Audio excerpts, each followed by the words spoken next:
उसे अपने प्रेमी में अपने फादर की छवि दिखाई देती है और उसे लगता है जो प्यारों से मिला नहीं अपने पापा से वो शायद अपने प्रेमी से मिलेगा। हर किसी की एक जगह है, उसी तरह से LGBTQ की भी एक जगह है हमारे परिवारों में और पूरी प्रकृति ने बनाया है। पहले तो ये मानिए कि प्रकृति ने जैसे आपको एक पुरुष मुझे एक स्त्री बनाया है, हमें सेक्स के चॉइसेस दिए हैं, बस उनको भी दिया है। और ये प्रकृति ने जब दिया है तो आप कौन होते हैं लड़ने वाले और ऊंचा नीचा करने वाले? आपको अगर लग रहा है कि आपको आनंद चाहिए तो ऐसे पार्टनर को तलाश करिए जिसको भी आनंद चाहिए। क्यों आपकी माँ को जरूरत नहीं है क्या सेक्स की? इस बात से आप आहत क्यों हो रहे हैं? आपको जरूरत है, उनको जरूरत नहीं है। मुझसे आप अगर पूछें, मेरा पर्सनल व्यू पूछें, तो मैं कहूँगी कि सेक्स आनंद के लिए है, बेचने के लिए नहीं है।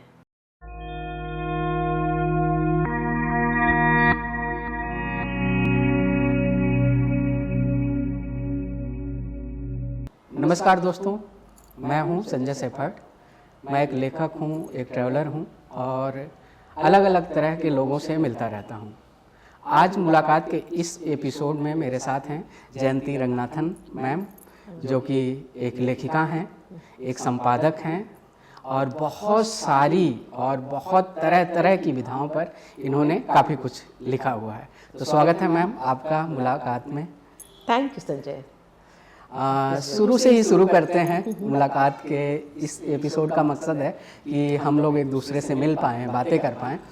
तो अभी आपकी एक किताब आ रही है जिसका नाम है शुगर डैडी, और ये जो किताब है जैसे नाम से ही समझ में आ गया है कि ये किस तरह की किताब होगी और किस तरह से मतलब सोसाइटी को पेनिट्रेट कर रही होगी।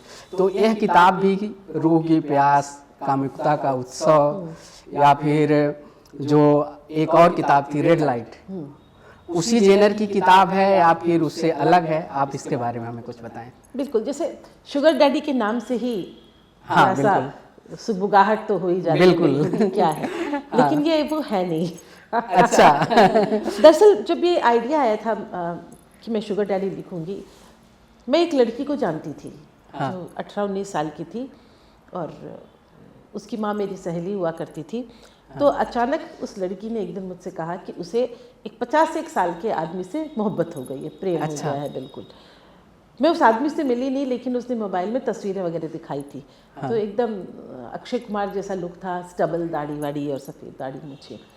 तो मैं समझ गई क्योंकि माँ डिवोर्सी थी, तो मुझे लगा कि कहीं ना कहीं ये जो बच्ची है वो फादर सिंड्रोम से पीड़ित है, ग्रस्त है। उसे अपने प्रेमी में अपने फादर की छवि दिखाई देती है और उसे लगता है जो प्यारों से मिला नहीं अपने पापा से वो शायद अपने प्रेमी से मिलेगा। बिल्कुल। और ये बात मैं और उसकी माँ साफ साफ समझ रहे थे कि वो बंदा उससे जस्ट मौज मस्ती का एक वो मान रहा है, बिल्कुल जरिया, कोई बहुत सीरियस तो नहीं है। वो भी आदमी शायद डिवोर्सी था या ऐसी कुछ था उसके साथ। बिल्कुल। तो तब शुगर डैडी पे काफ़ी मैंने मंथन किया।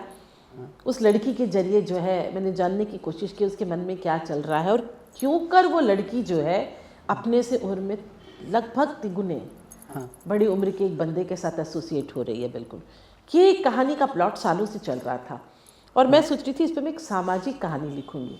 मतलब कहीं ना कहीं मैं सोच रही थी कि जब कहीं वो लड़की शुगर डैडी के साथ कहीं जाती है, वहाँ पे फिर उसके पिताजी आते हैं। जब पिताजी को पता चलता है लड़की जो है मुझसे भी बड़े आदमी के साथ शादी करना चाहती है, बिल्कुल, तब वो क्या होता है सिनेरियो। जरा सा आपको इसकी झलक मिली होगी चीनी कम फिल्म में, जब तब्बू जो है अपने पिताजी से कहती है कि जिस समय शादी करने जा रही है वो 4 साल छोटा है उम्र में।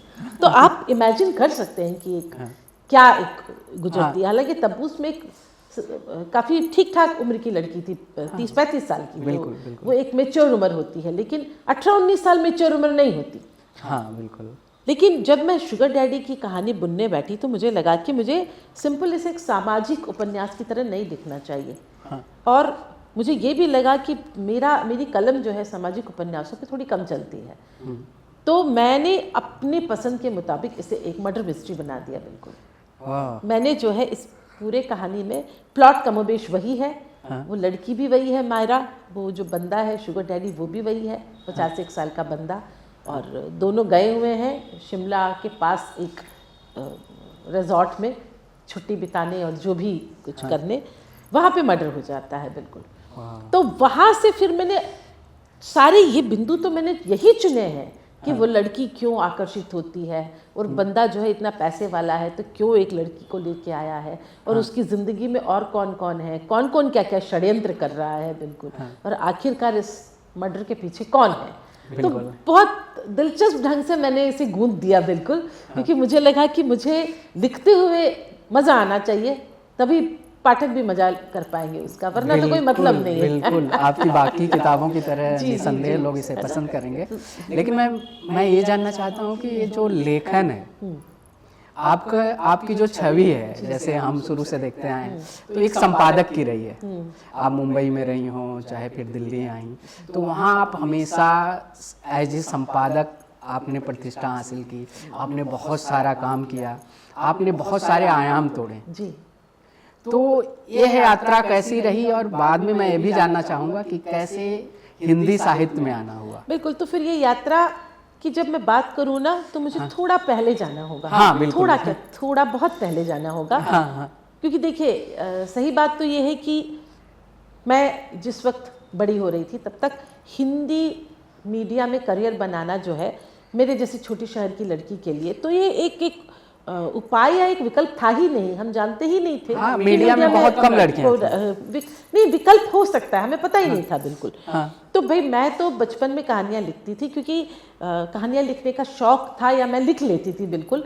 और इसकी भी पीछे एक कहानी ये है कि मैं बहुत छोटी थी, 8 साल की थी, मेरे पिताजी का अप्पा का एक्सीडेंट हो गया, तो फिर गर्मी की छुट्टियों में हम बाकी बच्चों की तरह कहीं जा नहीं पाते थे। तो वो एक गर्मी की छुट्टियाँ थी जब हमारे आसपास कोई नहीं था, तो हमने अपनी अम्मा से पूछा कि हम क्या करें भाई, कैसे टाइम पास करें। तो सबसे अच्छा काम उन्होंने ये किया कि लाइब्रेरियाँ हुआ करती थी तब किताबें पढ़ने के लिए, 25 पैसे में आपको आप जितनी चाहे किताबें पढ़ सकते हो, आप लेके रोज एक किताबें ये कब की बात है? ये मैं आपको बता रही हूँ 70s की बात बता रही हूँ, लेट 70s की बात बता रही हूँ। तो छोटे शहरों में तो इस तरह की लाइब्रेरीज बहुत ज़्यादा लोकप्रिय हुआ करती थी। तो हम चारों को उन्होंने मेंबरशिप दिला दी कि चारों जाओ, रोज किताबें लाओ और पढ़ो। तो हम लोग हिंदी और इंग्लिश की सारी किताबें लाते थे बिल्कुल। तो भिलाई होने की वजह से दो हम सब लोग साउथ इंडियन है, घर में तमिल बोलते हैं, लेकिन फिर भी हिंदी का एक अच्छा कल्चर, एक अच्छा संस्कार था। और हमारे अम्मा अप्पा ने कभी रोका नहीं, जो मन में आया पढ़ो कहते थे। तो बच्चों की सारी मैगजीन भी लाते थे, उपन्यास भी ले आते थे, जिसे जो पसंद है पढ़ो। तो उस तरह से पढ़ने का एक चस्का लग गया था सबको। खुद अम्मा अप्पा बहुत पढ़ते थे, वो तो बल्कि चारों लैंग्वेज, मतलब हिंदी, इंग्लिश, तमिल, मलयालम, ये चारों लैंग्वेज की किताबें लाके पढ़ते थे। तो जब उन्होंने कहा क्या करोगे, तो हम लोग के सामने कोई बहुत बड़ा वो नहीं था कि क्या करेंगे भाई। गर्मी की छुट्टियों में बाहर तो जा नहीं सकते, घर में बैठ के कुछ करना होगा। तो अम्मा ने कहा तुम चारों को मैं चैलेंज देती हूँ कि तुम लोग अपनी अपनी पत्रिका निकालो, इतना पढ़ते हो, कुछ लिखो। तो उन्होंने वो सफ़ेद कागज़ लेके हम सबको बांट दिया कि चलो तुम चारों बैठ के करो। तो बड़ी बहन बड़े क्लास में आ गई थी, 8th 9th में, तो उसने तो कहा कि मैं नहीं करूँगी, पढ़ना है मुझे। तो हम 3, बाकी मैं, मुझसे बड़ी जो नलनी है वो, मुझसे 1 साल छोटा भाई रवि, हम तीनों बैठे लिखने के लिए। तो भाई ने कुछ यूं करके कुछ बच्ची की कविता लिख दी उसने, और नलनी ने कहा मैं ड्राइंग करती हूँ, और मैंने कहा ठीक है जी, मैं कहानी लिखती हूँ। और मैंने कहानी लिखी 6 महीने की चाबी। वो हमारे अप्पा ने कोई किस्सा सुनाया था जमशेदपुर में कि वो जब छोटे से क्लास में थे तो कोई जादूगर आया और उन्होंने कहा कि मैं जादू करूँगा, और उन्होंने, मास्टर थे बंगाली, उनकी घड़ी उतरवा ली और हमाम दस्ते में कूटने लगा पकड़ के। जैसे कूटता हुआ हाय मेरी घड़ी करके रोते थे वो बिल्कुल।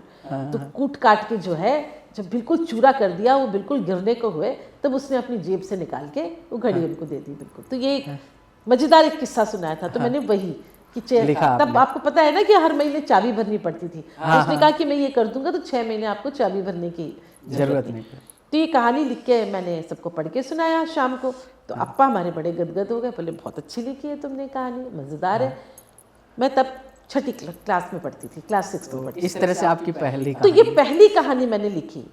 तो उस साल मुझे याद है मैंने पूरी गर्मी की छुट्टियों में 8-10 कहानियाँ लिख दी थी, कुछ कविताएं भी लिख दी, एक पत्रिका टाइप कुछ बना लिया, जैसे हम लोग पढ़ते थे ना लोटपोट, पराग, नंदन, चंदा मामा, वैसी कुछ पत्रिका टाइप बना लिया मैंने। अच्छा, अब घर वालों की वाहवाही मिलती थी। तो अगले साल जब मैं लिखने बैठी तो अप्पा ने कहा अब चलो तुमको लोटपोट में तुम अपनी कहानी भेजो। तब धांसू के आंसू एक कहानी लिखी थी मैंने। अच्छा, तो उन्होंने कहा भेज के देखो, तुम तो पसंद से पढ़ती हो बच्चों की पत्रिका। तो मैंने वाइट पेपर में पूरी कहानी लिखी और अच्छे से मैंने भेजा। मैं आपको बता नहीं सकती, गर्मी की छुट्टियां खत्म होने के पहले वो कहानी छप भी गई और 35 रुपए का मनी ऑर्डर भी आ गया। अरे बहुत अच्छा। उस समय लोट पोट हम लोग के टाइम पे आती थी पत्रिका। बहुत फेमस बच्चों की पत्रिका होती थी, मोटू पतलू लंबू, है ना, उसी में छपा करती थी, उसी में पूरे 35 रुपए। मैं आपको बता नहीं सकती संजय, उस वक्त इतने पैसे हुआ करते थे। 60 पैसे में एक प्लेट चाट आती थी, एक प्लेट कुल्फी आती थी, और मतलब आप इतनी चाट खा लो, आप जो भी कर लो, 35 रुपए खर्च ना हो। बहुत पैसे हुआ करते थे। 35 रुपए। मुझे समझ में ही नहीं आया कि ये क्या मतलब गजब है।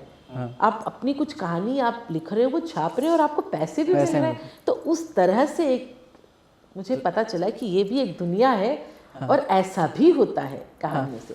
पर तब भी मुझे ये नहीं पता था कि लिख के आप कुछ करियर बना सकते हो जी। तो मेरी बड़ी दीदी इंजीनियरिंग कॉलेज में चली गई थी, मैं स्कूल में ही थी कि मेरे पिताजी की डेथ हो गई। तो सामने एक था कि भाई नौकरी करनी है, तो फिर चॉइस ये थी कि चलो आप कॉमर्स पढ़ लो। पढ़ाई में बहुत अच्छी थी मैं, तो मैंने बीकॉम कर लिया, क्योंकि बीकॉम के में मेरिट लिस्ट में जो आता है ना, उसको बैंक वाले, स्टेट बैंक वाले वहीं पे पीओ की नौकरी दे देते थे बिल्कुल। तो मेरे मतलब अर्जुन की आग की तरह मैंने भी बस वही सोचा कि बस मुझे बैंक की नौकरी मिल जाए और लिखना विखना तो साइड में जारी रखूंगी ना। तब तक पराग में कहानियां छपने लगी थी, 150 रुपये मिलते थे, नंदन में छपी, चंदा मामा में छपी, अखबारों में कुछ चीजें छप। अच्छा, कहानियों की शुरुआत बच्चों की कहानियां और ये सब लिखती थी मैं, कुछ अखबारों में कुछ लिख दिया और इस तरह पूरा। पर तब भी नहीं सोचा था कि लिख के करियर बन सकता है। बिल्कुल। लेकिन बीकॉम करने के बाद हमारी अम्मा ने निर्णय ले लिया कि भिलाई छोड़ के हम मुंबई जा रहे हैं, क्योंकि भिलाई में कोई था नहीं, अप्पा की डेथ हो गई, दीदी को मुंबई में नौकरी मिल गई थी। मैं कह रही थी मेरी नौकरी उन्होंने कहा नहीं, अब जो होगा मुंबई में होगा, चलो। तब मुंबई नहीं, वो बम्बई हुआ करती थी। ये है बम्बई नगरिया। तो हम 80 मिड 80s में हम बॉम्बे आ गए।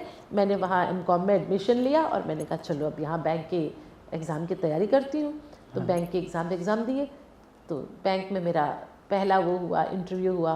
फाइनल इंटरव्यू के लिए पुणे जाना था। उसके पहले घर पे पेपर में भाई जो है वो पन्ना पलटते हो, उसने कहा ये ऐड है देख, मुझे लगता है इससे तुझे अप्लाई करना चाहिए इसके लिए। अच्छा। मैंने कहा क्या है विज्ञापन में? तो उसने पढ़ के सुनाया कि टाइम्स ऑफ इंडिया को प्रशिक्षु शिक्षणार्थी चाहिए, मतलब ट्रेनी जर्नलिस्ट चाहिए। अच्छा। ट्रेनी जर्नलिस्ट, और उनका बहुत प्रेस्टिजियस स्कीम हुआ करता था, और उसमें वो 1 साल के ट्रेनिंग के लिए आपको पैसे भी देते थे और ट्रेनिंग खत्म होने के बाद वहीं आपको नौकरी भी। तो उसके लिए क्या बोला कि सिर्फ ग्रेजुएशन चाहिए उनको और लिखी हुई कुछ कटिंग्स चाहिए कि आपने कुछ लिखा है। मैंने कहा ये सब तो है। बोला बिल्कुल अप्लाई कर। तो मैंने कहा मजाक कर रहा है, इन सब में क्या करियर बनता है, बैंक का देख, फाइनल तो मेरा होना ही है इंटरव्यू। बोला नहीं करके तो देख। अच्छा तू करके दे, मैं करता हूँ। और सच में मेरी सारी चीज़ें इकट्ठा करके मेरे भाई ने ही वो जो है एप्लीकेशन पोस्ट किया। अच्छा। और 10 दिन बाद मुझे वहाँ से रिटन टेस्ट का कॉल आ गया। मैं मुंबई में बीटी स्टेशन पे उतरी और बीटी स्टेशन के जस्ट सामने बोरी बंदर, फेमस ओल्ड लेडी ऑफ बोरी बंदर कहते हैं टाइम्स ऑफ इंडिया की बिल्डिंग को, उस महान बिल्डिंग के सामने, चर्च गेट में है। नहीं, बीटी स्टेशन के सामने। अब ये हो गया है छत्रपति शिवाजी महाराज, पहले ये विक्टोरिया टर्मिनस स्टेशन हुआ करता था, बीटी स्टेशन बिल्कुल स्टेशन के सामने। और क्या इमारत, क्या बुलंद इमारत। हम लोग कई बार गुजरते थे, हम कहते थे अच्छा यहीं से धर्मयुग पत्रिका निकलती है, यहीं से टाइम्स ऑफ इंडिया, मतलब हम सबके लिए मक्का मदीना हुआ करता था वो बिल्कुल। अच्छा, पत्रकारों के लिए इतना जाम था उस पूरे बिल्डिंग।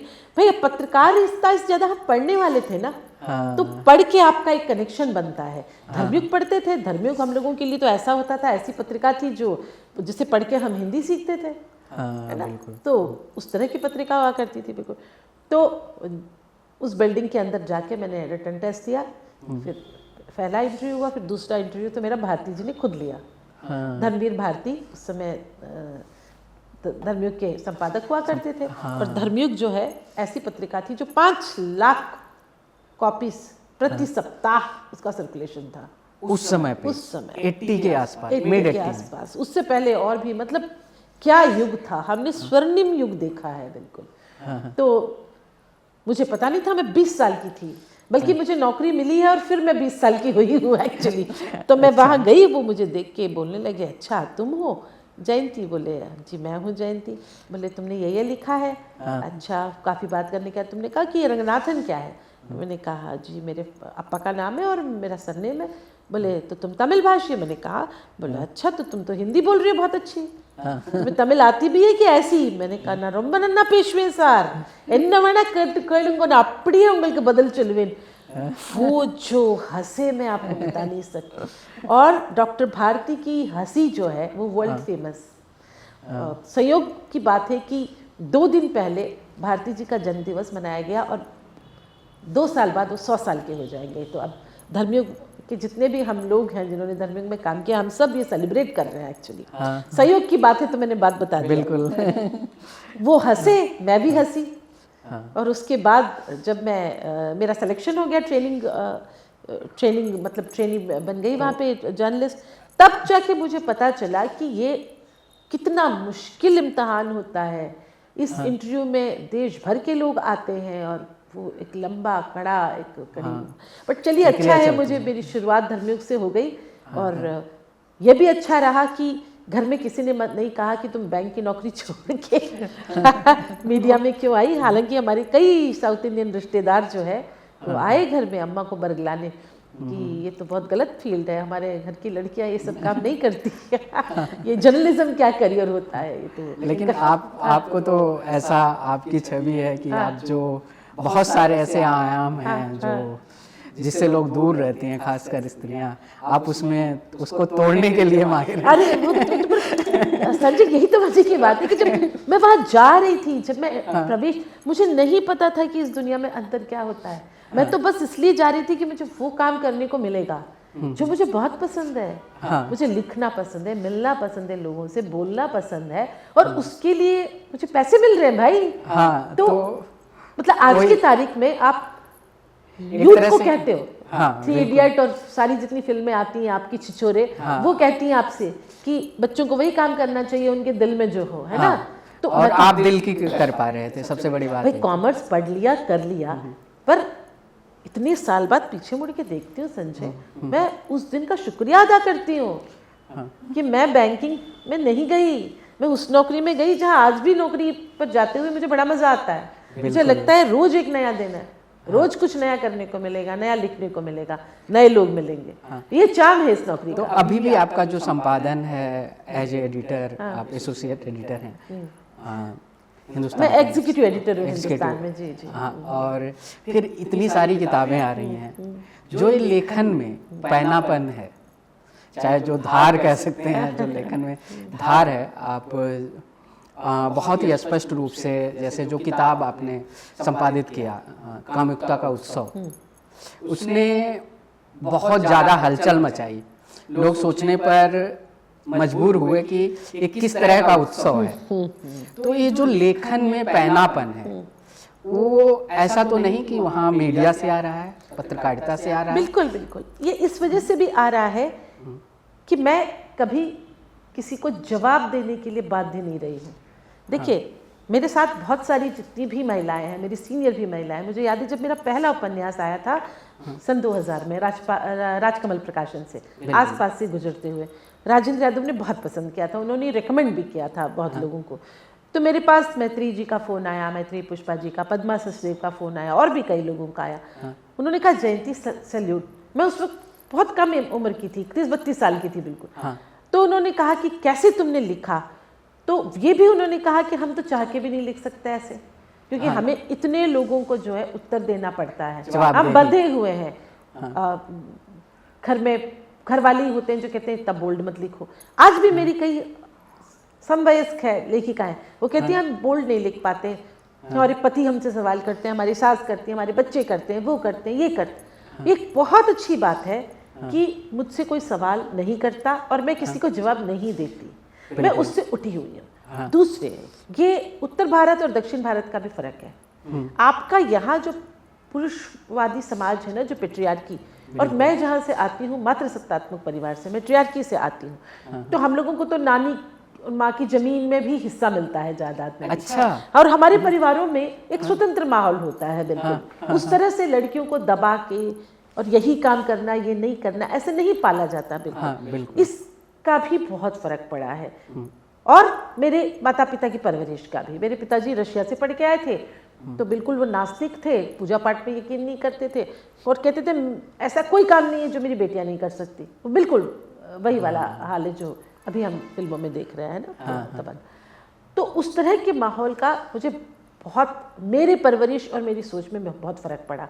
तो मैंने हमेशा यही देखा पाया और अपने को ऐसे ही बनाया कि मुझे तो वही करना है जो मुझे पसंद है, प्लस ऐसे विषय जिन पे कोई बात नहीं करता और जिन पे मैं बोल्डली यकीन करती हूँ। हाँ, ये मुंबई में मेरे मीडिया के करियर की वजह से भी हुआ कि जब मैं धर्मयुग छोड़ के सोनी टेलीविज़न में काम करने लगी तो मेरे आसपास बहुत मित्र थे जो गे थे, लेस्बियन थे।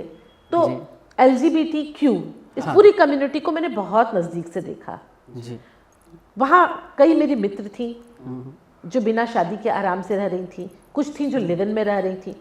तो ये सारी दुनिया आज से 30 साल पहले मैं देख चुकी थी, बहुत पास से देख चुकी थी। और मैं बहुत अप्रिशिएट करती थी कि वाह, मतलब कितने आराम से और कितनी सुकून से ये सब अपनी ज़िंदगी बिता रहे हैं, चाहे एक लड़की हो या लड़का हो। बिल्कुल ठीक है। और हाँ, चूँकि मीडिया में रही, सोनी टेलीविज़न में रही, बोल्ड थोड़ा लेखन किया उस वक्त, मैंने हिजड़ों के साथ सीरीज़ बनाया, उनके साथ रह के काम किया, तो मुझे लगा ये सब विषयों पे लिखा जाना, बोला जाना बहुत ज़रूरी है। अभी भी ये जो चीज़ें हैं, चाहे LGBTQ हो, जो कम्युनिटी है, ये सब भी समाज से थोड़ा सा, समाज जो है एक अलग दृष्टि से देखता है कि हाँ, उनको अभी भी जो सोशल एक्सेप्टेंस है उस तरह की नहीं बन पाई है। तो इसके पीछे क्या कारण रहे हैं? देखो, और आपने क्या किया? डर है ना। एक तो हम लोग को लगता है कि अगर किसी के घर में LGBTQ हो जाए, है ना, बिल्कुल, किन्नर हो जाए, ट्रांस हो जाए, शर्म की बात है, ये सब हम मान के चलते हैं। भाई घर में अगर किसी को कोई शारीरिक कोई दिक्कत आ जाए, मतलब इवन घर में अगर ऑटिस्टिक बच्चे हो जाएं, मेंटली रिटार्डेड बच्चे हो जाएं, तो एक्सेप्ट करते हैं ना। उनको बाहर तो नहीं करते, नहीं, बिल्कुल नहीं करते ना। लड़की हो जाए, वो एक जमाने की बात है जब लड़का होने पे आप नाचते थे, लड़की होने पे आपको लगता था अरे क्या हो गया। अब ऐसा सब नहीं है। हर किस्म के लोग इस दुनिया में मौजूद है और हर किसी की एक जगह है, हर किसी की एक जगह है। उसी तरह से LGBTQ की भी एक जगह है हमारे परिवारों में, और पूरी प्रकृति ने बनाया है। पहले तो ये मानिए कि प्रकृति ने, जैसे आपको एक पुरुष, मुझे एक स्त्री बनाया है, हमें सेक्स के चॉइसेस दिए हैं, बस उनको भी दिया है। और ये प्रकृति ने जब दिया है तो आप कौन होते हैं लड़ने वाले और ऊंचा नीचा करने वाले? ये समझ आना बहुत जरूरी है। तो मैं जब इस पे रिसर्च कर रही थी, एक NGO के साथ काम कर रही थी, तो मैंने देखा पढ़े लिखे पत्रकार भी कहते थे ये तो बीमार लोग हैं, ये तो बीमार लोग हैं, ये तो बीमारी है, आप इलाज कराइए अपना, ऐसे बात करते थे। और मैं उनको कहती थी आप क्या कर रहे हैं? ये आपकी चॉइस है कि आप एक औरत के साथ सोते हैं, ये उसकी चॉइस है कि वो एक आदमी के साथ सोता है। आप बड़े, वो नीचा कैसे हो गया? वो मेरे को सुनाने लगे। मैंने कहा आप, मतलब आप एक पत्रकार हो के ये समझ है आपकी, तो आप क्या लिखोगे? आप दूसरों को क्या आगे बढ़ा के दोगे? आप समाज को सेंसिटाइज कैसे करोगे? तो ये उस वक्त मैं जो है बहुत ज़्यादा एक तरह से शॉक में आ गई। मुझे लगा कि ये बात सामने लाना बहुत ज़रूरी है, इस पे लगातार बात होना ज़रूरी है। मैं खुद आपको कह रही हूँ, जब हिजड़ों के साथ में काम कर रही थी, बहुत ही खूबसूरत हिजड़ा, मैं क्या बताऊँ, वो मेरी दोस्त बन गई थी ज्योति। बल्कि उसके साथ मैंने किन्नरों की शादी का समारोह अटेंड किया है, सब कुछ अटेंड किया। मैं, मेरे दिल के बहुत करीब रही है ज्योति। मैंने उसके बारे में भी लिखा है बॉम्बे मेरी जान किताब में। उसकी ज़िंदगी जानने के बाद मैंने कभी उनके साथ कभी वो नहीं किया। मेरे मन में उनके लिए बहुत प्यार है, मैं दया नहीं कहूँगी, प्यार है, इज्जत है। जिस तरह की जिंदगी से वो आते, और वो ज्योति की भी फैमिली बहुत अच्छी थी। मैं जिन हिजड़ों से मिली, वो हम आपकी तरह परिवारों से आते हैं, लेकिन जैसे ही परिवार को पता चलता है वो किन्नर है या उनके साथ जो भी, वो परिवार उनको स्वीकार नहीं करता, इसलिए क्योंकि आसपास वाले उनको ब्रैकेट कर देते हैं कि ये घर में रहेगा तो हम आपके घर में अपनी बेटी या बेटा नहीं देंगे, या आपको हम समाज से निकाल देंगे। ये सबसे बड़ा कलंक होता है। लेकिन धीरे धीरे मैं देख रही हूँ ये हट रहा है। एटलीस्ट शहरों में लोग स्वीकार कर रहे हैं, लोग एक्सेप्ट कर रहे हैं। मेरी तो ज्योति जो वही है, वो चेन्नई से बेचारी थी, लुटते पिटते वो मुंबई पहुंची थी। उनके साथ उसके साथ अम्मल के साथ रहती थी। बिल्कुल उसका सौदा होने वाला था जब मैं वहां थी। बिल्कुल उसके बाद पता नहीं वो कहाँ चली गई, मेरा उससे नाता ही टूट गया। उन दिनों मोबाइल नहीं हुआ करता था। तो मैं ये कह रही हूँ कि आप उनको अपने घर का एक सदस्य समझिए, बिल्कुल। वो कहीं से कोई अलग नहीं है। हाँ, आपको उनसे डर लगता है और वो आपको डरा के पैसा मांगते हैं, क्योंकि यही उनके पास एक जरिया बचता है। हमने उनको और कोई नौकरी करने लायक, काम करने लायक छोड़ा ही नहीं है। आप उनसे प्यार से बात करके देखिए, वो अपनी जान लुटा देंगे आपको। बिल्कुल। मैं 2 लोगों को जानता हूँ मेरे फ्रेंड सर्कल में। एक मानी है, मानी, जो कि वो उसको 28 साल की उम्र में पता चलता है कि वो ट्रांसमैन है। तो उसने 28 साल की उम्र में एक्सेप्ट किया और वो बॉडी जो सेक्स ट्रांसफॉर्म करा के, सर्जरी करा के उसने, हाँ, अभी वो मानव मतलब मानव के रूप में अब उसका नाम मानव हो गया मानी से। और मैंने देखा बहुत अच्छा कर पा रही है। मतलब पिछले 2 सालों में काफ़ी सोशल एक्टिविज्म हुआ, चाहे खुल के सामने आया, लेट हुआ लेकिन एटलीस्ट उसने एक्सेप्ट किया। ऐसे ही मेरी एक और दोस्त है डिम्पल चौधरी।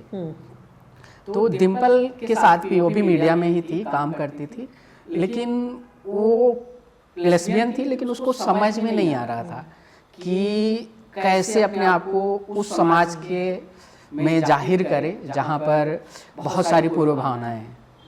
और वो भी करीब ऐसे 25-30 के आसपास पहुँची, तो अपने आप को लोगों को बताना शुरू किया कि मेरी आइडेंटिटी एक लेस्बियन की है और मैं ये हूँ। तो अभी वो बाइक राइडिंग करती है, मॉडलिंग करती है। अभी दिल्ली की जो पेट्रोलिंग टीम लॉन्च हो रही थी उसको उसने मतलब शुरू किया, लीड किया, और IPL हो रहा है उसको लीड कर रही है। तो बहुत सारी लड़कियां जिनको मतलब सिर्फ हम लोगों ने मतलब दरकिनार कर देते हैं हम लोग कि आप हम जैसे नहीं हो, चाहे हम स्त्रियों जैसे नहीं हो, हम पुरुषों जैसे नहीं हो, उनकी भी अपनी एक बहुत ही समृद्ध दुनिया है, बहुत ज़्यादा। अरे मैं वही तो बता रही हूँ कि मेरी दीदी के हॉस्टल में, दीदी खैरागढ़ में पढ़ती थी, तब उनके साथ 2 सहेलियाँ थीं। उन सहेलियों को जो भी होगा, जो देख लिया होगा, जो उनको हॉस्टल में उनके कमरे में आग लगा दी गई थी। और वो दीदी बता रही थी मेरी, और वो इतना खौफनाक था वो समय था। मतलब परिवारों में एक्सेप्टेंस बिल्कुल भी नहीं था। वो सोचते थे कि अगर जरा ऐसा कुछ आए, लड़की की शादी कर दो, ठीक हो जाए। हाँ। अरे उसके बाद वो इतनी दर्दनाक जिंदगी जीती है, आप कल्पना नहीं कर सकते। एक आदमी जो एक आदमी से प्यार करता है, आदमी के साथ रहना चाहता है, जबरदस्ती एक औरत के साथ बांध दोगे, या एक औरत वैसे वर्षा, राइट? आप कैसे मानते हो कि वो एक सामान्य जिंदगी जी पाएंगे? और ये मैं बार बार कहना चाहूंगी, ये सब प्रकृति ने दिया हुआ है। जैसे प्रकृति ने आपको कुछ अंग दिए हैं विशेष, उनको एक अंग विशेष दिए हुए हैं। उनकी प्राथमिकता अलग है, आपकी अलग है। आप सही, वो गलत नहीं है, मैं बार बार कहती हूँ। इसीलिए संजय, जो कामुकता का उत्सव में हमने सेक्स की बात की, हमने कहा सेक्स आनंद है, चाहे किसी भी शरीर में आप हो, है ना? अब वो आनंद पशु पक्षियों के लिए हो सकता है, जानवरों के लिए हो सकता है, मनुष्यों के लिए क्यों नहीं हो सकता? भाई कुदरत ने तो यही सोच के वो आनंद दिया ना। भाई उनको भी वही दिया, इनको भी दिया, इनको भी दिया। आपने 7 पर्दों में ढक दिया। आपने कहा नहीं भाई, हमारे लिए आनंद नहीं है, हमारे लिए तो सिर्फ कुल और वंश बढ़ाने के लिए, प्रजनन के लिए। ये आपने बनाया है भाई, प्रकृति ने तो, जिन्होंने दिया है उन्होंने तो ये नहीं सोचा। नहीं, तो आप अगर उस पर बात करोगे और आप ये कहोगे कि एक लड़की को भी, लड़की को ही नहीं, हर किसी को, हर मनुष्य को, चाहे लड़का हो या लड़की हो या LGBTQ हो, हर किसी को इस आनंद में भागीदारी लेने का पूरा हक है। क्या गलत है संजय? क्या गलत है? हाँ बिल्कुल, बातें होनी चाहिए। और मैं तो और आपसे मैं जानना चाहता हूँ जी उसमें कौन कौन सी बातें निकल के आई, मतलब एक ऐसा विषय, मतलब कामुकता की बात करते, मतलब ऐसा सब्जेक्ट है जिसमें लोग बात करना ही नहीं चाहते, बात करना ही नहीं चाहते, बात सामने आ जाए तो कतरा जाते। कई सारे मेरे और आप बहुत हास्यास्पद इसके वो भी हुए, मैं बताती हूँ। तो देखो, तो जब ये बात वाणी की जो निर्देशक है अदिति ने कहा मुझसे, अदिति माहेश्वरी ने, कि हम इस तरह से एक निकालना चाहते हैं और इसका संपादन आप करिए, क्योंकि उससे पहले मैं रूह की प्यास लिख चुकी थी, जो लस्टी हॉरर स्टोरीज थी। तो उन दिनों में नंदन की भी संपादक थी। तो मैंने कहा बच्चों की जो पत्रिका उसका संपादन कर रही हूँ, तो बोली नहीं, आप तो कभी इमेज में बन के रही नहीं है और आप करेंगी तो विश्वसनीय होगा। मुझे भी लगा सही बात है। मेरी उम्र जो है और मेरा अनुभव जो है वो मुझे इस बात की इजाज़त देते ही नहीं है कि मैं अश्लील हो जाऊँ। फिर मैं जो भी कहूँगी यकीन के साथ कहूँगी, मेरा अनुभव होगा उसके साथ, है ना। तो मैंने कहा ठीक है, बिल्कुल करती हूँ, क्योंकि मैं बड़े आराम से इस विषय पे बात करती हूँ और क्या कहूँ, ठोक पीट के कहती हूँ कि इस पे लगातार बात होनी चाहिए और हमारे युवाओं को, खासकर हमारे लड़कों को ये समझना चाहिए, पूरे हमारे हिंदुस्तान के लड़कों को, कि सेक्स का आनंद उनके लिए नहीं है और सेक्स सिर्फ उनके लिए नहीं बना। उनकी जो पार्टनर है अगर वो सेक्स में आनंदित नहीं हो रही है तो ये क्राइम है। हर लड़की को समझना चाहिए कि बलपूर्वक किया गया सेक्स नहीं है, ये क्रूरता है जी। और हर लड़की को समझना चाहिए कि सेक्स उसके लिए उतना ही इम्पोर्टेंट है जितना उसके पार्टनर के लिए। आप समझोगे ही नहीं, लड़कियों को बताओगे ही नहीं, तो वो तो यही समझेगी कि भाई मेरा काम सिर्फ देना है, लेना नहीं। हाँ बिल्कुल। ये तो जब भी हम इस बारे में बात करते हैं कई सारे पुरुष चौंकते हैं बिल्कुल, और कई सारी लड़कियां भी वो कहती हैं कि सच बातें हमें ओपनली बात करनी चाहिए। मैं कहती हूँ हाँ, आपके पार्टनर को पता होना चाहिए कि आपको कौन सी बात सेक्स में अच्छी लगती है। बिल्कुल बिल्कुल, दोनों को पता होना चाहिए, क्योंकि ये आनंद दोनों के बीच है। एक भी अगर वहाँ मिसिंग है तो ये आनंद ही नहीं है। हाँ बिल्कुल। इसीलिए ये बार बार हमें हर तबके के लड़के और लड़की को बताना होगा, तब जाके मुझे लगता है कि रेप के केसेस कम होंगे। हाँ बिल्कुल। बलात्कार सेक्स नहीं है, क्रूरता है। बिल्कुल। कि हम जोर जोर से, हमें क्या कहना चाहिए, माइक लेके जोर जोर से बताना होगा। आपको अगर लग रहा है कि आपको आनंद चाहिए तो ऐसे पार्टनर को तलाश करिए जिसको भी आनंद चाहिए। बिल्कुल। तो ये तो बात हुई। तो लड़कियां आके कहती हैं कि सच बात है, बिल्कुल। ये जब से हमने पढ़ा है और समझा है, हम अपने पार्टनर को कन्विंस करते हैं कि भाई इस एक्ट में हमें भी मजा आना चाहिए। बिल्कुल बिल्कुल। तो इस किताब के आने के बाद मेरे पास बहुत सारे कॉल्स आए। लड़कों के कॉल्स ज़्यादा आते थे। बिल्कुल। तो एक ने मुझसे बहुत फ्रीली बात करना शुरू किया, बिल्कुल, कि सेक्सुअल एक्ट और वो ये, और आप क्या करते हैं, कैसे करते हैं। तो बाद में उन्होंने कहा कि मैम जब आप इतना फ्रीली लिख रहे हैं, बहुत कुछ कर रहे हैं, तो आप तो ओपन सेक्स के बारे में, मतलब ओपन सेक्स की वो होंगी, बिल्कुल वकालत करती होंगी। मैंने कहा देखो, मैं ओपन सेक्स की वकालत नहीं करती, तुम मेरे को बहुत ही गलत समझ रहे हो, मैं सेक्स में आनंद की बात करती हूँ। तो फिर वैसे ही कुछ पूछने लगे। उन्होंने कहा मैडम आपकी उम्र क्या है? मैंने कहा मैं तुमसे कम से कम तो दोगुनी उम्र की हूँ। वो एकदम फ्यूज हो गया, बोला आप इस उम्र में आके सेक्स की बात कर रही हैं, सही है क्या? मैंने कहा क्यों? बोली नहीं, अगर मेरी माँ ऐसे कहेंगी मेरे सेक्स के बारे में तो मुझे अच्छा नहीं लगेगा। मैंने कहा इसी भावना से तो आपको हटना है। हाँ बिल्कुल। क्यों? आपकी माँ को जरूरत नहीं है क्या सेक्स की? इस बात से आप आहत क्यों हो रहे हैं? आपको जरूरत है, उनको जरूरत नहीं है। और मैं चूंकि उम्र में बड़ी हूँ आपसे, तो आपको बहुत बुरा लग रहा है कि आप मुझसे डिस्कस कर रहे हैं इस बारे में, राइट? इस तरह की बातें जो है, फिर उस बंदे ने ऑफकोर्स मुझसे बात करना छोड़ दिया। मतलब उस बंदे को इस बात की तकलीफ थी कि मेरी माँ की उम्र की एक औरत जो है सेक्स की बात कर रही है और कह रही है सेक्स आनंद हो सकता है। ये भी सब है। तो ये सारी चीजें जाते जाते जाएंगी चीजें, लेकिन वक्त लगेगा। चीजें जितना डायलॉग एक ओपन तो हो गया है, बातचीत तो शुरू हो गई। बातचीत शुरू हुई और आगे बढ़ भी रही। बिल्कुल बिल्कुल बिल्कुल। और जब हम LGBT की बात कर रहे थे तो मुझे एक वाकया याद आ रहा था कि उस समय भारत के कुछ राज्यों में करेक्टिव रेप होते थे, चाहे करेक्टिव सेक्स। मतलब अगर कोई लड़की है, लेस्बियन है, उसकी चॉइस किसी लड़की में है, तो उसके साथ उसके भाई के साथ ही सेक्स करने पर मजबूर किया जाता था ताकि उसकी भावना बदले। और ये इंटरनेशनली बहुत हाईलाइट हुआ था। 2-4 मुद्दे ऐसे आए थे, कुछ साउथ इंडिया के भी थे, कुछ अलग अलग पार्ट के भी थे।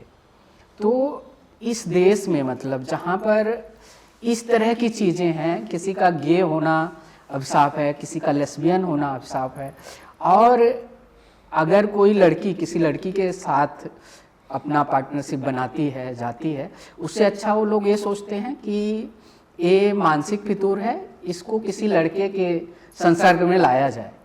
और इस वजह से कई ऐसे मामले आए कि एक ही घर में उसको उसके भाई के साथ मतलब सेक्स करने पर मजबूर किया गया, ज़बरदस्ती की गई ताकि उसकी ये जो साइकोलॉजी बदले। और उस कितना इनह्यूमन है, सोचो। एक तो इंसेस्ट रिलेशनशिप करा रहे हैं इसमें, बिल्कुल अनैतिक है ये तो। हाँ, इसीलिए इसको करेक्टिव घोर रेप अनैतिक। का नाम अच्छा, दिया गया था। पलट के तुम 1000 साल पहले चले जाओ। हाँ बिल्कुल। कामसूत्र का का देश कौन सा है? हम ही तो है कामसूत्र हाँ, वाले। भारत ही है। और जाके कामसूत्र खजुराहो में आप देख लीजिए, खजुराहो और कामसूत्र पूरा, उसके आसन जो है वो सिर्फ हेट्रोसेक्सुअल के लिए नहीं है, होमोसेक्सुअल के लिए भी है, लेस्बियंस के लिए भी है, गे के लिए भी है। हाँ, 1000 साल पहले, हजारों साल पहले वात्स्यायन ने जो भी लिखा है, मतलब हमारे देश में ये सब स्वीकृत था। इन सब पे किसी ने सवाल ही नहीं उठाए। आप सारे वो भित्ति चित्रों को देख लीजिए, सारी मूर्तियों को देख लीजिए। ये दक्षिण भारत में भी है, ये उत्तर भारत में भी है, ये हम्पी में भी है, खजुराहो में भी है ना, हलेबीडू में भी है, अजंता एलोरा की गुफाओं में भी। हर जगह सेक्स स्वीकृत रहा है, चाहे औरत औरत के साथ हो, पुरुष पुरुष के साथ हो, मल्टीपल हो, जो भी हो। बिल्कुल वो समाज ऐसा था जो कहता था जो नेचर ने दिया है, जो कुदरतन सही है, वो सबके लिए सही है। वो बाद में जो हमने अपना समाज बनाया, वो हमने बहुत संकीर्णता पाल ली। लेकिन आगे जैसे हम आत्मिक सुख की बात करते हैं, शारीरिक सुख की बात करते हैं, दूसरी तरफ एक और आपकी किताब है रेड लाइट। हाँ, वहाँ मतलब एक वहाँ भी सेक्स है, वहाँ भी एक आत्मिक चाह तो होगी ही। तो वह किस दुनिया की बात करती है, देखिए, और किधर ले जाती है? एक तो ये तो कहती है कि ये जो वेश्या का जो भी रोजगार है, वो दुनिया का सबसे पुराना रोजगार है। बिल्कुल, है ना? बिल्कुल। हाँ। तो ये जो रेड लाइट पे जब कहानी संग्रह जब निकाला है मैंने, यहाँ आना मना है, उसके पीछे तर्क यही था कि हजारों हजार साल पुराना व्यवसाय आज किस हाल में है। हाँ। देखिए, पहले की तरह अब लड़कियां कहीं से भगा के नहीं आती। सारे जितने कोठे हुआ करते थे, चाहे सोनागाछी हो या आपका मुंबई का जो भी एरिया हो, यहाँ का जीबी रोड हो, पूरा कमाटीपुरा हो, इन सब में पहले जहाँ हजारों हजार लाखों लड़कियां होती थी, अब वहाँ बहुत कम हो गई हैं। क्योंकि अब जो भी आपका ये है, जो भी आपका वेश्यावृत्ति है, या कॉल गर्ल्स हैं, या कॉल बॉयज, जो भी हैं, वो बहुत अलग तरीके से होने लगा है। बल्कि मैं जब कब गई हूँ, मैं शायद 8-10 साल पहले मुंबई के कमाटीपुरा में गई थी, तो वहाँ तो 80% ट्रांसजेंडर और किन्नर थे। अच्छा, ठीक है। तो अब जो है, थैंक्स टू NGOs और सब कुछ, बहुत बड़ा हमारे यहाँ एक मूवमेंट चला कि अब लड़कियां भगा के जो लाई जाती हैं, उनके परसेंटेज में बहुत कमी आई है। पहले कोठों में लाखों लड़कियां आती थी, अब बहुत कम आती हैं, 100 मात्र, बहुत कम आती।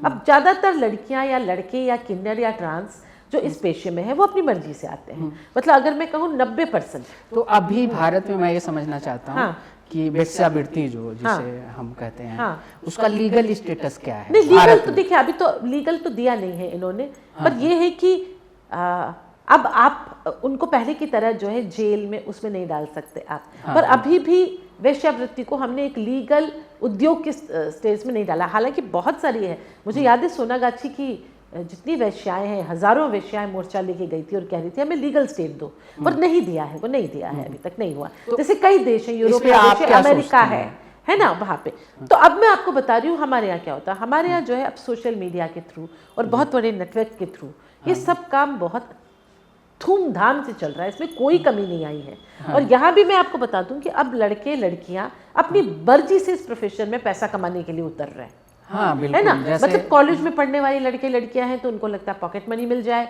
या फिर थोड़े और गरीब गुरबे हैं, उनको लगता है उनकी जिंदगी संवर जाएगी। इस तरह से है पूरा का पूरा, ये हाई हैंडेडनेस हो गया। अब तो हॉस्टेस कहलाने लगी हैं। आप कहीं जा रहे हैं तो आप जो है किसी लड़की को अपने साथ बाहर घुमाने ले जा सकते हैं, या आप औरत हैं तो लड़के को ले जा सकते हैं। हाँ, ये जेंडर बेस्ड अब नहीं रह गया, ये जेंडर से ये रही नहीं गया। हाँ, अब हर कोई जिनके पास पैसा है वो एंजॉय कर सकता है। बिल्कुल। तो फिर वेश्यावृत्ति आज भी है, रैकेट्स आज भी होते हैं, आज भी ये सब कुछ होता है। बिल्कुल।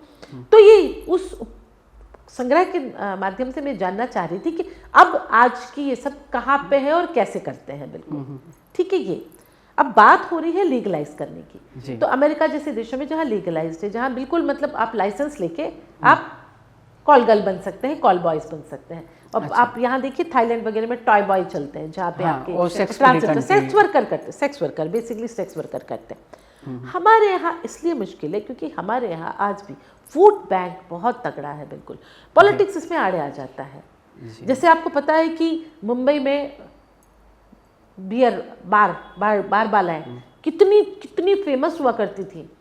एक वक्त में हर गली में 4 बार और हर बार में 100 लड़कियां डांस करती थी। हाँ, मुंबई आपको याद होगा ये हाँ, सब बिल्कुल। जो है 90 के दशक में आके 2000 के दशक में आके रुक गया। हाँ, मैं गई हूँ, मैं बार के अंदर गई हूँ, एक बार वाला से मैंने इंटरव्यू भी किया है और बड़े मजे की बात बताती हूँ। वहाँ जब लड़कियां नाचती हैं तो जो वेटर होता है ना, झाड़ू लेके आता है, पैसे बटोरता है वो। अच्छा। इतना मजेदार होता है वो सीन।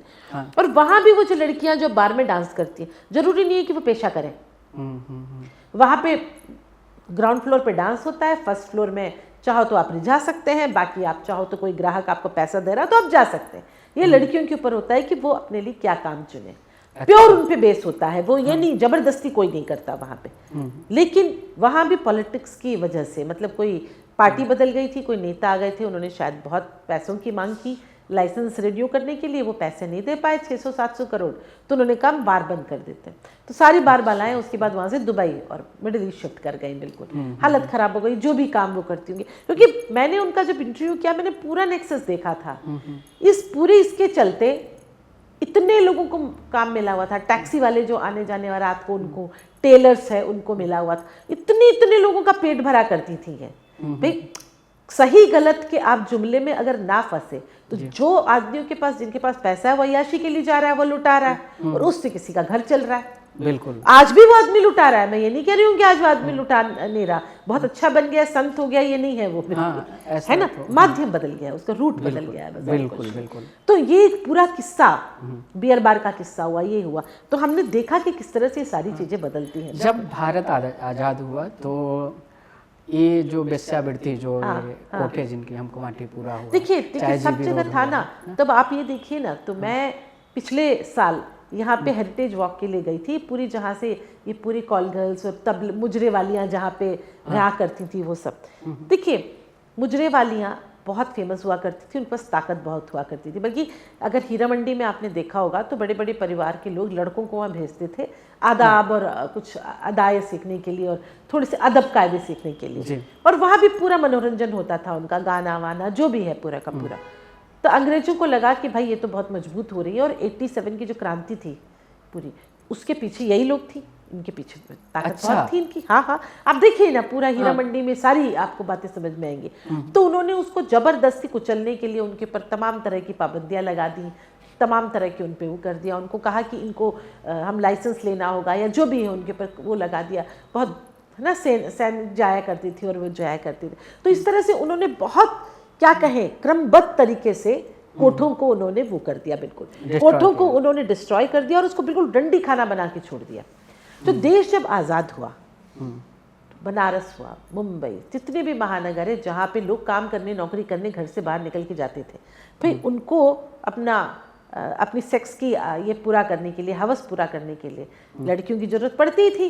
तो वो जाते ही थे बिल्कुल। भाई ये तो बात किसी बहुत फेमस नॉवेलिस्ट ने भी कहा है, मेरे को लगता है कि ये मैंने इन्हीं के नॉवेल में पढ़ा है, आपके द जिन में पढ़ा है शायद, है ना। तो उन्होंने लिखा है कि अगर कोठे ना हो और वेश्या ना हो तो बलात्कार की घटनाएं बहुत बढ़ जाएंगी। उस वक्त उन्होंने लिखा था, बिल्कुल है ना। एक स्टेटमेंट तो हाँ बिल्कुल स्टेटमेंट। तो उस वक्त लाखों लाख लोग घर से बाहर निकल के नौकरी करने आते होंगे, वो जाते होंगे कोठों में और ये सब कुछ। फिर बाद में, अब मुझे लगता है 20 साल पहले कोठों का स्वरूप बदलना शुरू हो गया, और वो भी एड्स की वजह से बहुत बड़ा फर्क पड़ा। आप याद करिए 85 के बाद जो एड्स महामारी के रूप में फैला है, बिल्कुल, और जिसने लाखों करोड़ों सेक्स वर्कर्स की जिंदगी तबाह की, उनके यहाँ जो जाता था उनकी जिंदगी तबाह की, तब लोग चौकन्ने हुए बिल्कुल। फिर कंडोम के प्रयोग को उन्होंने बहुत ज़्यादा जो है जरूरी बताया, है ना। उसके बाद वो स्वरूप बदला और लोगों ने जो है बाकी उपाय आजमाने शुरू किए। इन सब की वजह से ये कोठों का चलन काफ़ी कम हो गया, बिल्कुल। हाँ बिल्कुल। एक बार नेहरू जी से किसी ने, लोगों ने बोला था कि ये जो सेक्स वर्कर्स हैं, वेश्यावृत्ति करते, इनके लिए एक पार्टिकुलर जगह होनी चाहिए हर शहर में। तो उनका स्टेटमेंट ये था कि उनके लिए जगह होनी चाहिए। इस बात की तो जो लोग वकालत कर रहे हैं उनको इस बात की भी वकालत करनी चाहिए कि जो लोग जाते हैं हाँ उनकी भी तो एक अलग जगह होनी चाहिए जो कि संभव नहीं था। और अच्छा, ये जो बात वो खुशवंत सिंह ने कही थी। अच्छा, ये खुशवंत सिंह ने कही थी अपने नॉवेल तर्जुम में। हाँ। तो बिल्कुल देखिए, समय समय पे ये सारी चीज़ें आती रहती हैं। मुझे लगता है 15-20 साल पे 20 साल पहले भी ये सब लोग वेश्यावृत्ति करने वाले एक साथ एकजुट होकर उन्होंने कहा था लाइसेंस दीजिए हमें, और है ना, हमें एक इंडस्ट्री का दर्जा दीजिए।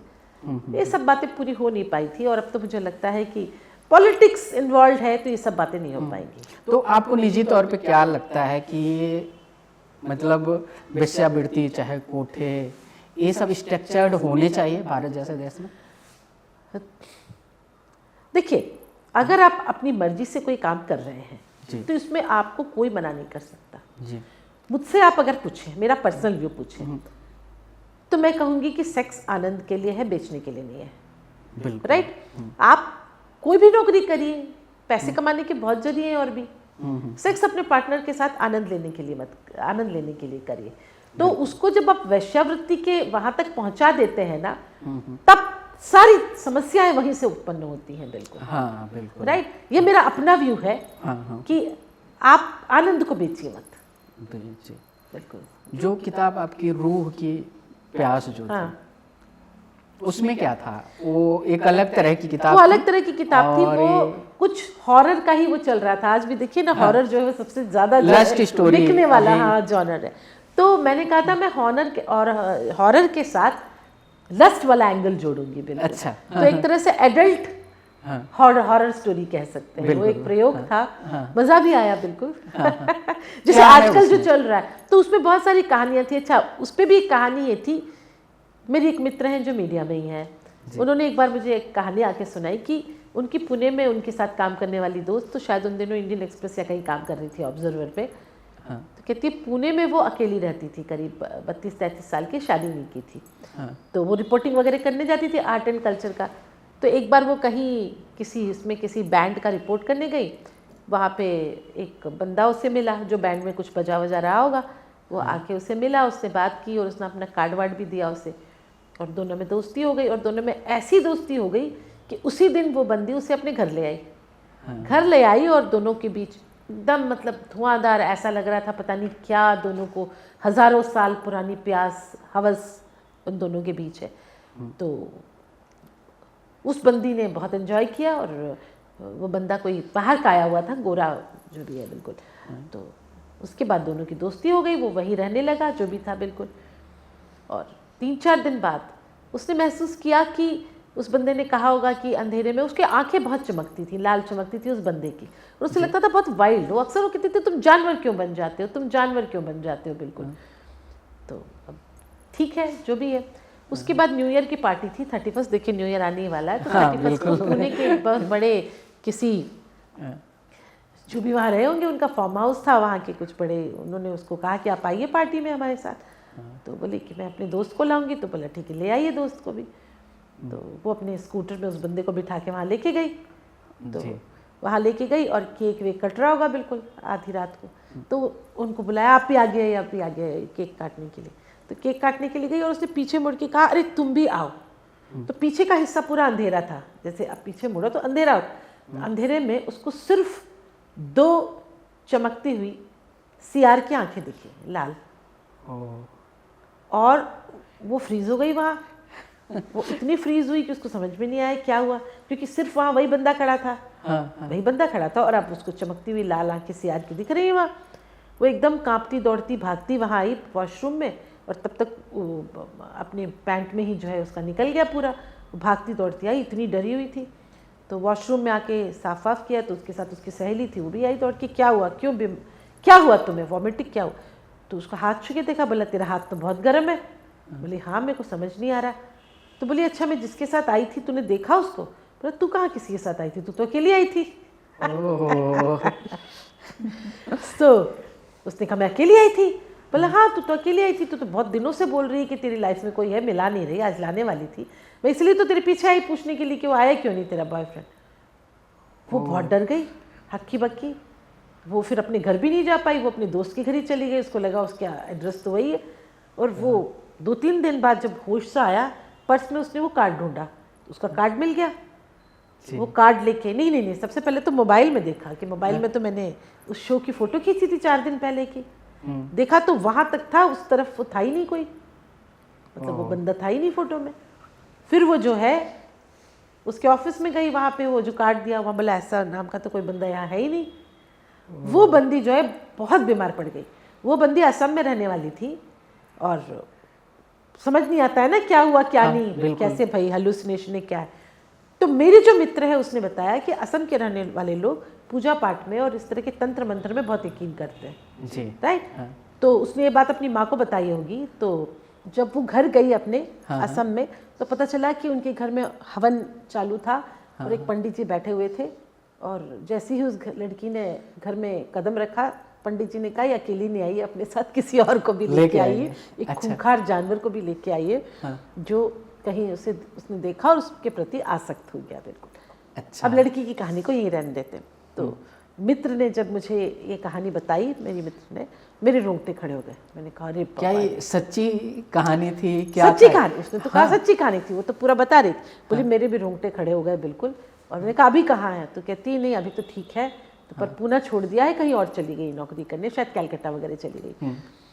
तो इस कहानी को सुनने के बाद मुझे लगा इस पे कुछ लिखना चाहिए भाई, सच में बहुत दिलचस्प है। हाँ, बिल्कुल, तो इससे आधारित मैंने कुछ बिल्कुल हॉरर और ड्रामा भी है। तो लस्ट के साथ हॉरर का तड़का जो है वो अलग ही स्तर दे दे ऊपर ले जाता। बिल्कुल। तो आपने उस समय रेड लाइट बिल्कुल, तो उसमें मैंने 6 इस तरह की कहानियां लिखी थी। लस्टी हॉरर स्टोरी, एक नया जॉनर था। अभी आपकी लगभग 18 किताबें आप लिख चुकी हैं और वो उपन्यास भी है, उसमें महिला मुद्दे भी हैं, बच्चों के लिए भी किताबें हैं। तो सबसे पहले किताबों की ये जो दुनिया है वो तो हम देखते हैं आपको काफ़ी समृद्ध किया है, आपको एक बहुत ही अच्छी आइडेंटिटी दी है, लेकिन इसका आर्थिक पहलू क्या है? मतलब हम रॉयल्टी की पर आते हैं। बिल्कुल।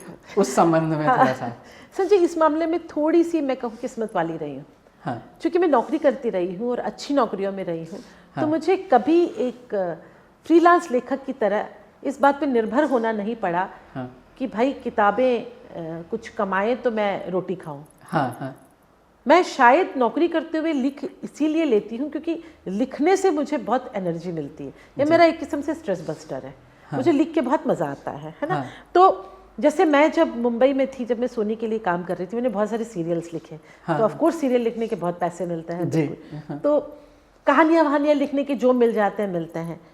एक बात बहुत सत्य है कि हिंदी में फ्रीलांस करके या लिख के कोई गुजारा नहीं कर सकता। जब तक अच्छी नौकरी में आप नहीं हैं तब तक एक अच्छा घर, ठंड के दिनों में गीज़र और बाकी जो भी चीज़ें चाहिए, गाड़ी या घर में एसी और तमाम तरह की सहूलियतें आपको हासिल करना बहुत मुश्किल होता है। मुझे लगता है निर्मल वर्मा जो हमारे समय के बहुत फेमस रहे लेखक रहे, वो भी शायद आज, वो जब लिखते थे तब उतने पैसे नहीं मिलते थे, आज शायद मिलते हों, है ना, जो भी उनके रिश्तेदार होंगे उनको, उनकी पत्नी को मिलते होंगे। बिल्कुल। तो चूंकि मुझे पैसों के लिए कभी किताबों पे निर्भर नहीं रहना पड़ा, तो मैं बहुत ज़्यादा पीछे भागी भी नहीं। मेरे लिए एक बहुत सही संतुलन बना रहा।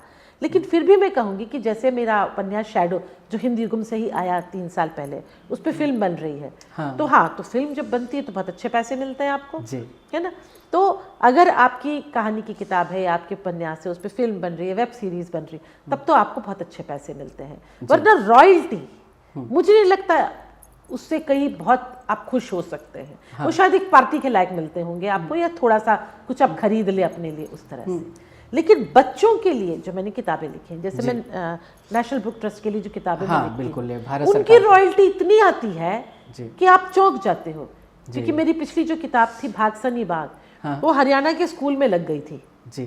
तो उनकी रॉयल्टी चुकाने वाले और लाखों में होते हैं। बिल्कुल। तो ये भी एक सच है कि कहीं से पैसे मिल जाते हैं, कहीं से सिर्फ नाम मिलता है, कहीं से दोस्त मिल जाते हैं।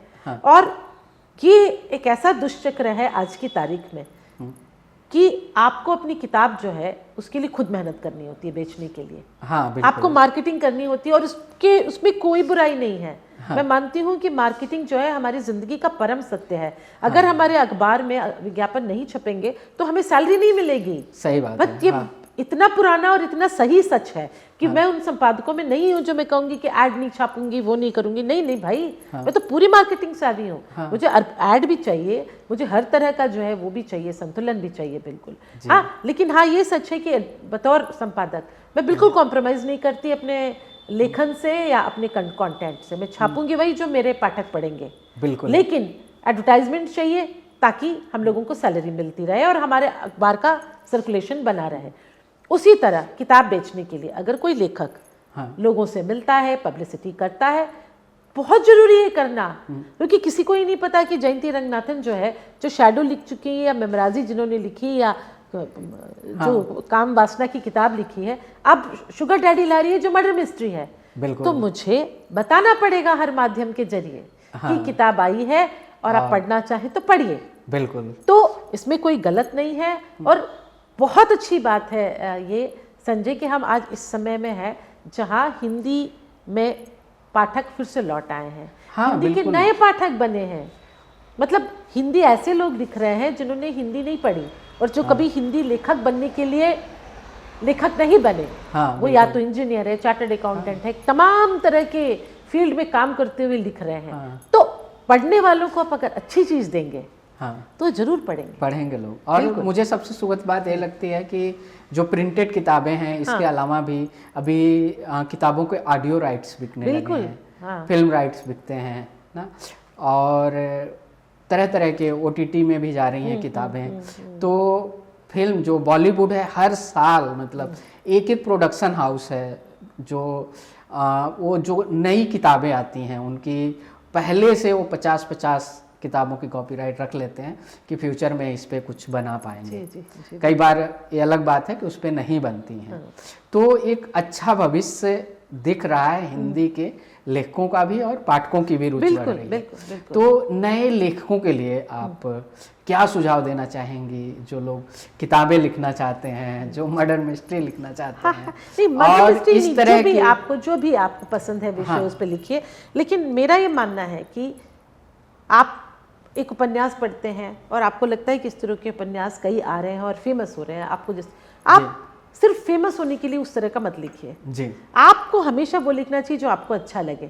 जिसमें आप बढ़िया कुछ नए संवेदनाओं के साथ, नए आइडियाज़ के साथ लिख सकें। और ये भी एक बहुत अच्छी बात है कि आज से 20 साल पहले, 30 साल पहले सोशल मीडिया नहीं था। और आज की तारीख में सोशल मीडिया है। तो आपको अपनी कहानी या उपन्यास छपने के लिए किसी संपादक की सहमति का इंतजार बिल्कुल जरूरी नहीं है। आप आराम से लिखिए, आप सोशल मीडिया में अपने जो है फॉलोअर्स बनाइए, उनको बताइए आप कितना अच्छा लिखते हैं। ऐसे कई सारे जो है प्लेटफॉर्म है जहां मुफ्त में आपकी चीजें जाती हैं, वहां आपको बहुत सारे पाठक मिलते हैं जी। उन तक पहुंचिए।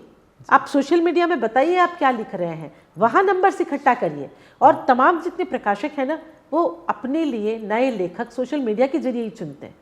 वो देखते हैं कि जो संजय शिपाडे वो यात्रा पे इतना बढ़िया लिख रहा है सोशल मीडिया में और लाखों लोग पढ़ रहे हैं, चलो इसकी किताब छापी जाए। तो इस तरह से आजकल लेखक बनाए जा रहे हैं। मतलब काफी काम आसान बिल्कुल। तो सोशल मीडिया का जम के इस्तेमाल करिए, अपने हुनर का जम के इस्तेमाल करिए, अपने लिए नंबर बनाइए।